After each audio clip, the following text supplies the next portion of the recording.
January 19, 1996, sa Nanjing, China, matindi ang lamig ng taglamig noon. Ang hangin mula sa hilagang silangan ay humuhuni sa bawat kalye, tumatagos kahit sa pinakamakakapal na Amerikana. Habang karamihan sa mga residente ay nagtitipon sa kanilang bahay, nagkakasalo sa mainit na hotpot sa gitna ng lamig, may ilan pa ring patuloy na nagtatrabaho sa ilalim ng mapanglaw na gabi.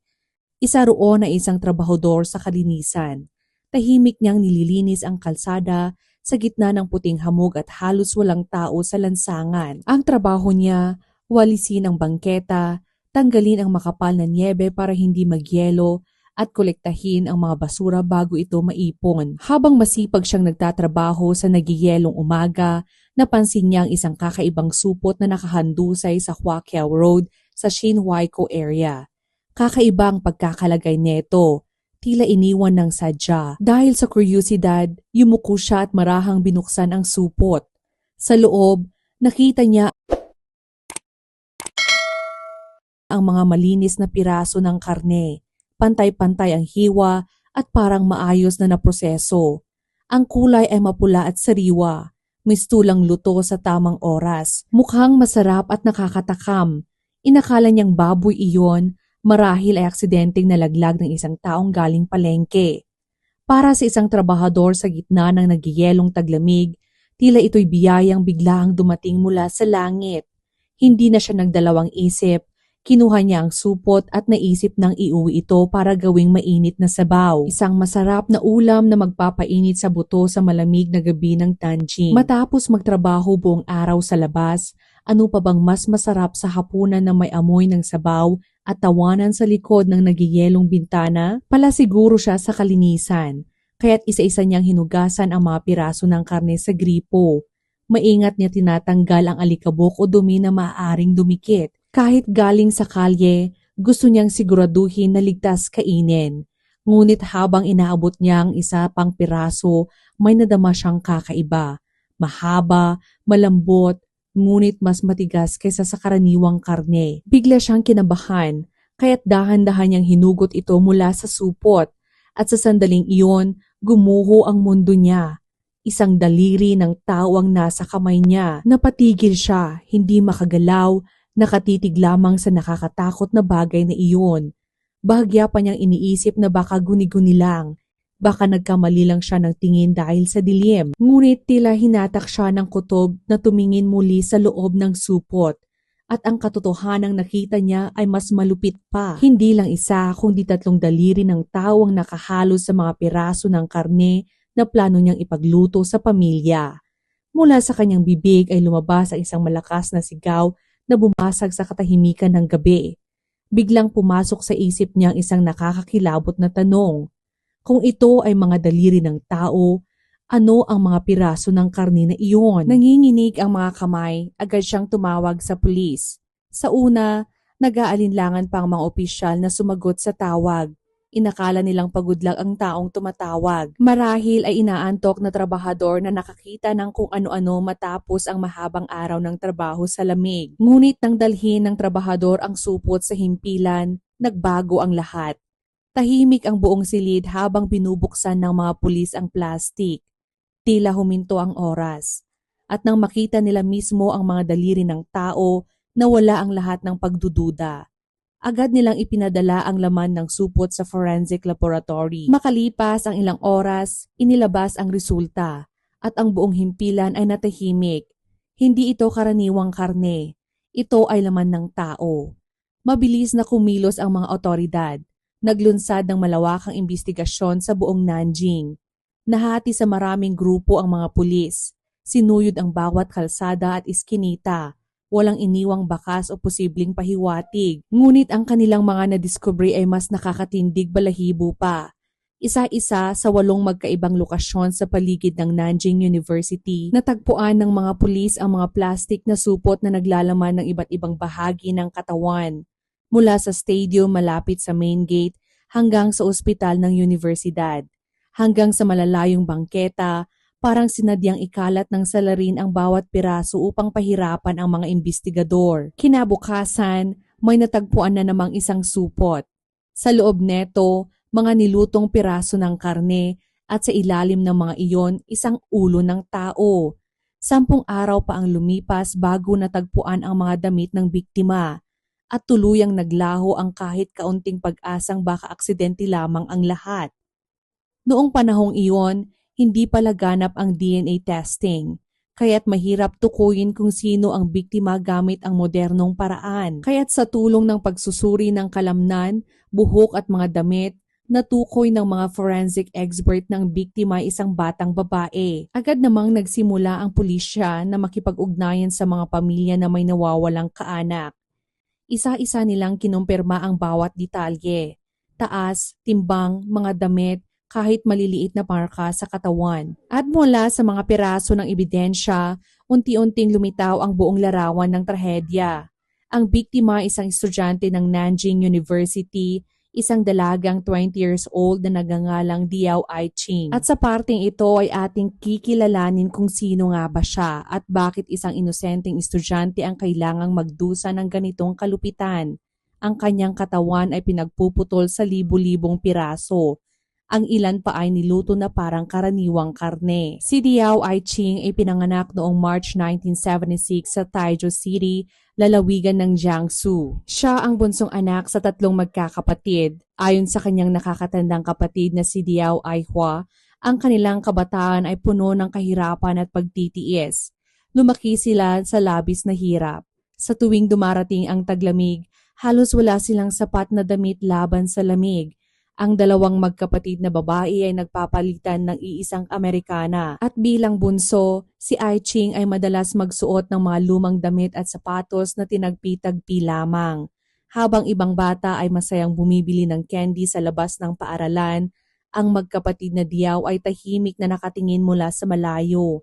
Nangangarap lamang habang binibilang ang bariyang inaipon ng kanilang mga magulang. Minsan, pagkatapos ng 1 linggong pagtitipid, makakabili lamang sila ng isang maliit na piraso ng candy. Sa huli, nagpasya si Aihua, ang nakakatandang kapatid, na isakripisyo ang sarili. Tumigil siya sa pag-aaral at nagtrabaho para lamang matulungan ang bunsong kapatid na makapagpatuloy sa pag-aaral. Alam ni Aiching ang bigat ng sakripisyong iyon dahil nararamdaman niya ang bawat bariyang pinaghirapan ng kanyang kapatid, ang bawat lumang damit at kahong may pagkaang ipinapadala mula sa bahay. Minsan, ipinungkahi niyang siya naman ang magtrabaho para makatulong, ngunit palaging mariing tinatanggihan ni Aihua. Mag-aral ka lang, mag-aral ka para magkaroon ng magandang kinabukasan, ang kinabukasang hindi namin naranasan. Yan ang palaging sinasabi ni Aihua sa kanya. Hindi niya binigo ang kanyang pamilya. Si Aiching ay masipag at determinado. Sa huli, siya ay tinanggap sa Nanjing University, kung saan kumuha siya ng kurso sa Information Management Computer Applications. Noong October 1995, dumating siya sa Nanjing na puno ng pag-asa at pangarap.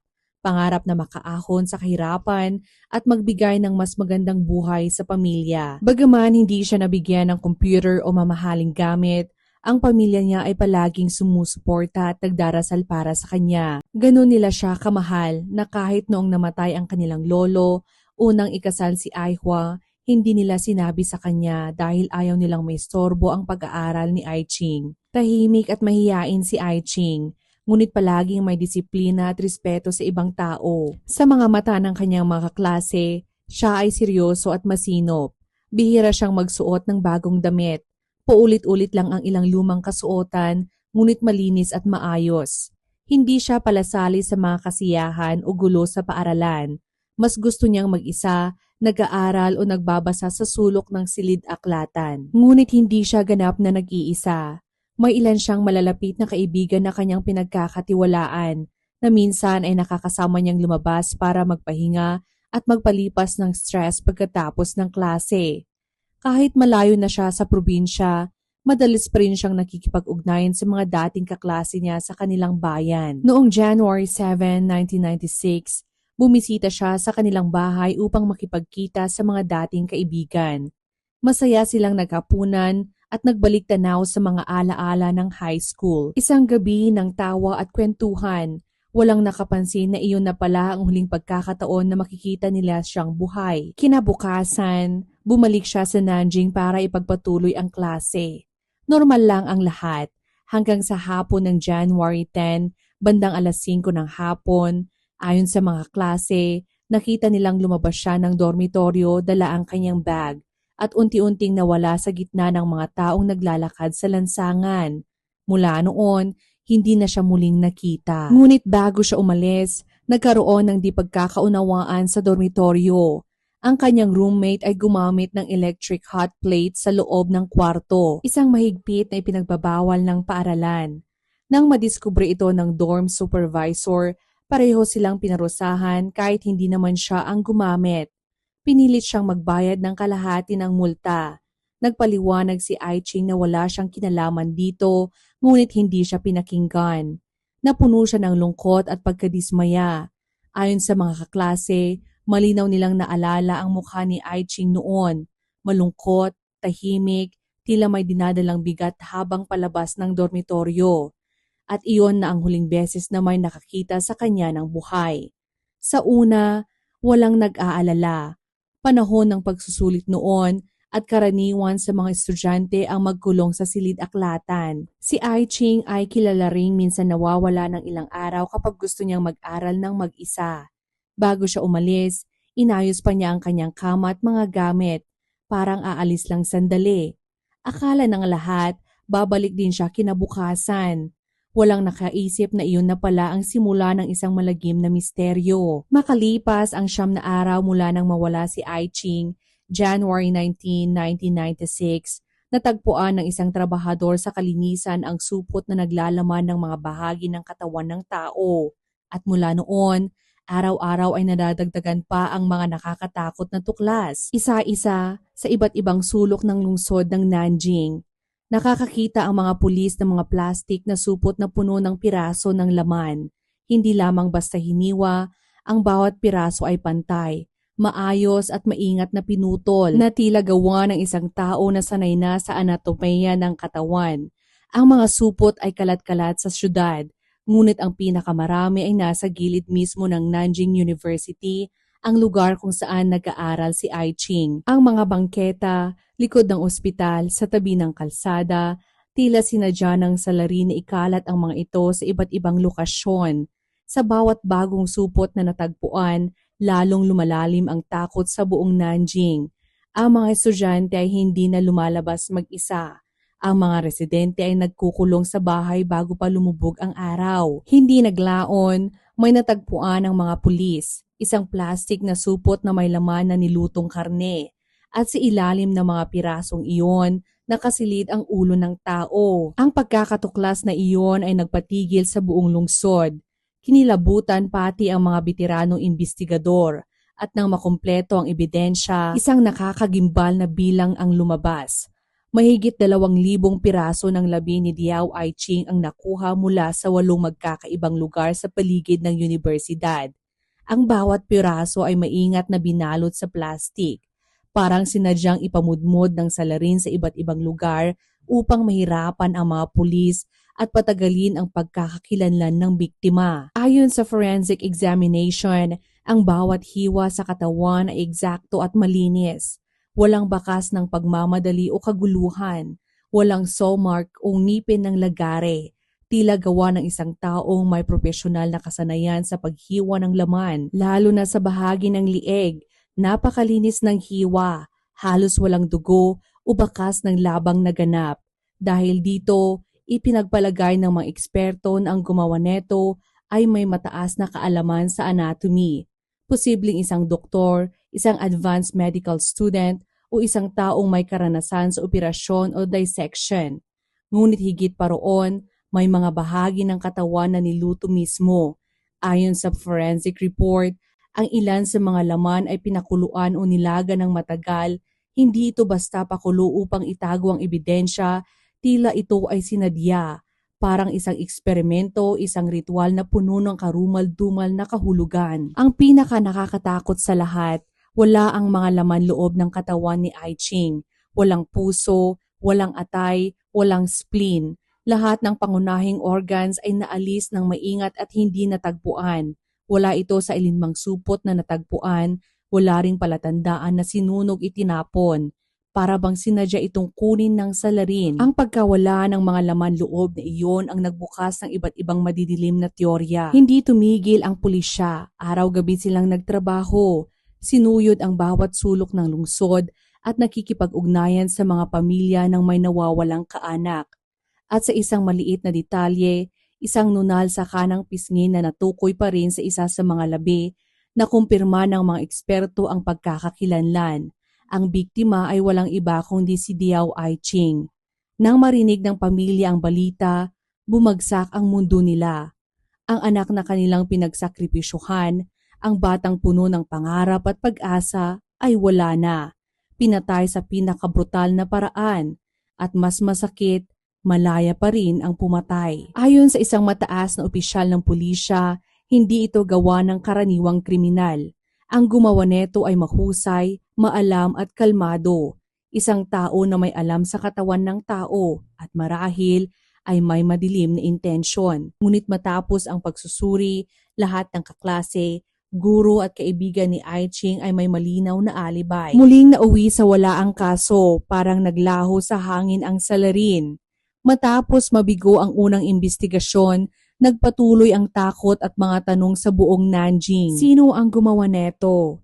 At bakit kailangang patayin at paghiwa-hiwain ng ganoon si Diao Aiching? Habang lumilipas ang panahon, maraming teorya ang lumitaw. Ilang makatotohanan, ngunit marami rin ang nakakatakot at misteryoso. Ayon sa mga imbestigador, ang paraan ng pagkakahiwa sa katawan ni Aiching ay hindi gawa ng ordinaryong tao. Masyadong maingat, masyadong eksakto. Ang bawat hiwa ay parang ginawa ng isang taong sanay na sa pag-dissect ng katawan ng tao. Dahil dito, lumabas ang teorya na ang salarin ay isang profesional, maaaring doktor, medical student o anatomist. Ang iba namang bahagi ay niluto sa loob ng ilang araw na tila may kakaibang layunin na hindi maipaliwanag. Ngunit sa kabila ng forensic clues, walang nakikilalang suspect, walang testigo, walang video at walang nakitang lugar kung saan ginawa ang krimen. Pinakamatinding palaisipan sa lahat, ang kumpletong pagkawala ng mga internal organs ni Aiching, ang kanyang puso, atay, at iba pang vital organs ay hindi kailanman natagpuan. Walang bakas ng pagsunog, walang ebidensya ng pagtatapon, tila sinadyang kinuha at itinago ito ng salarin. Dahil dito, sumulpot ang isang madilim na posibilidad na si Aiching ay biktima ng human organ trafficking.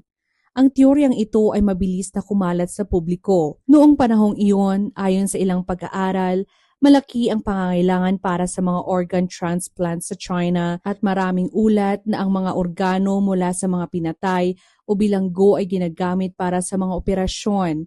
Nang ipagbawal ito ng gobyerno noong 2015, lalo pang dumami ang mga ulat ng misteryosong pagkawala ng mga tao. Walang konkretong ebidensya na nag-uugnay sa kaso ni Aiching sa organ trafficking. Ngunit dahil sa nawawalang mga laman loob, ito ang naging pinakamadalas na paniwalaan ng publiko. Habang tumatagal, naging pambansang balita ang kaso. Umiikot sa mga pahayagan at palabas sa telebisyon ang mga larawan ni Aiching kasabay ng mga panawagang hanapin ang katotohanan. Ilang beses nang binuksan muli ang imbestigasyon, ngunit sa bawat pagkakataon, walang bagong ebidensyang lumalabas. Kaya't habang ang mga taon ay lumilipas, unti-unting natabunan ng ibang balita ang kaso. Ngunit hindi ito nakalimutan ng publiko. Noong 2007, isang netizen na nagngangalang Shi Liu Cha ang nag-post online ng detalyadong buod ng kaso.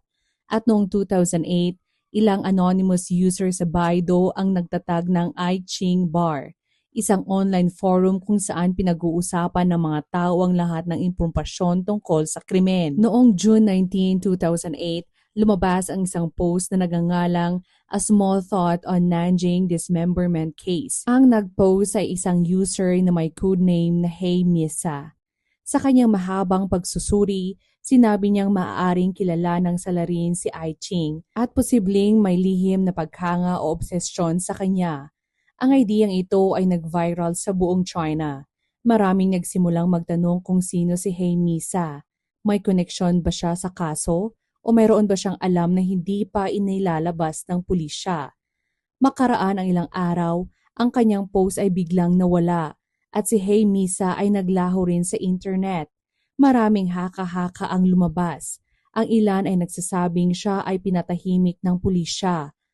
At si Hey Misa ay naglaho rin sa internet. Maraming haka-haka ang lumabas. Ang ilan ay nagsasabing siya ay pinatahimik ng pulisya. Ang iba naman nagsabing isa lamang siyang ordinaryong netizen. Maya-maya, lumabas sa ulat ng Modern Express na nakipag-ugnayan na raw ang naturang user sa mga investigador ayon sa mga ulat. Si Hey Misa ay isang 26 years old na lalaki, nag-aral ng law, at ang kanyang ama ay isang pulis. Ipinaliwanag ng mga otoridad na ang mga post niya ay pawang haka-haka lamang, walang tunay na ebidensya at tinanggal lamang ito para maiwasan ang maling impormasyon. Ngunit sa mata ng publiko, ang biglang pagkawala ni Hey Misa ay lalo lang nagpalala sa misteryo. Pagkalipas ng maraming taon, sinubukan ng pamilya ni Ai Ching na humingi ng hustisya sa ibang paraan. Noong March 29, 2021, ang kanyang kapatid na si Diao Aihua ay nagsampa ng kaso laban sa Nanjing University sa Gulu District People's Court. Ayon sa reklamo, napabayaan daw ng universidad ang kaligtasan ng estudyante, lalo na matapos siyang parusahan noong January 10, ang mismong araw bago siya mawala. Iginiit ni Aihua na ang pagkahanap sa mga labi ng kanyang kapatid sa paligid ng campus ay patunay ng kakulangan sa seguridad ng paaralan. Humingi siya ng 1.6 milyong yuan o halos katumbas ng 13 million peso bilang danyos. Ngunit makalipas lamang ng isang linggo, bigla niyang binawi ang kaso. Walang sinabing dahilan. Noong January 19, 2016, eksaktong ika-20 taong mula nang matuklasan ang mga labi ni Ai Ching, isang artikulo sa WeChat ang gumulat sa buong bansa. Ayon dito, ang araw na iyon ay huling araw ng 20-year statute of limitation para sa murder cases sa China. Ibig sabihin, kung walang mahuhuli o makakasuhan bago matapos ang araw na iyon, kahit lumabas pa ang salarin o umamin siya sa hinaharap, hindi na siya maaaring parusahan ng batas. Ang balitang iyon ay nagpaalab sa galit ng mga mamamayan. Maraming mamamahayag at abogado ang nanawagan. Para sa ganitong kalupitan, hindi dapat may hangganan ng hustisya. Kinabukasan, ang Ministry of Public Security ng China ay naglabas ng opisyal na pahayag sa kanilang Weibo account. Walang hangganan ng hustisya. Walang kalimutan sa mga biktima. Isang deklarasyon na ang kaso ni Diao Ai Ching ay hindi isasara. Kahit gaano pa katagal ang lumipas at mula noon, patuloy pa rin ang mga investigasyon kahit wala pa ring malinaw na resulta. Hanggang ngayon, halos 3 dekada na mula nang mangyari ang krimen. Wala pa ring sagot, walang hustisya at walang kapayapaan para sa pamilya ni Ai Ching. Ayon sa kapatid niyang si Aihua, hindi namin hinahanap ang paghihigante. Gusto lang naming malaman kung bakit. Bakit kailangan pang dumanas ng ganoong kalupitan ng isang inosenteng anak? Bakit siya? At sino ang may kakayahang gumawa ng ganoong kasamaan? Hanggang ngayon, ang kaso ni Diao Ai Ching ay isa sa mga pinakamalagim at pinakanakababahalang unsolved murder sa kasaysayan ng China. Isang paalala na minsan, ang tunay na kasamaan ay nakatago sa gitna ng mga ordinaryong tao. At habang walang sagot, ang kanyang pangalan ay mananatiling biktima ng katahimikan at panahon. Ang oras ay maaaring lumipas, ngunit ang katotohanan ay hindi naglalako. Ang kaso ni Diao Ai Ching ay hindi lang kwento ng isang karumal-dumal na krimen. Ito ay refleksyon ng kung gaano kadaling mabura ang inosente sa gitna ng kasamaan ng tao. Isang dalagang may simpleng pangarap, makapag-aral, makaahon sa hirap at masuklian ang sakripisyo ng pamilya. Ngunit sa isang iglap, kinitil ng kalupitan ang lahat ng iyon. Maaari nyo ring ibahagi sa comment section ang inyong pananaw sa kasong ito at kung anong oras ninyo ito napanood, pati na rin kung saan parte ng Pilipinas o ng mundo kayo nakikinig para malaman namin kung hanggang saan umabot ang videong ito. Hanggang sa muli at maraming salamat sa panonood.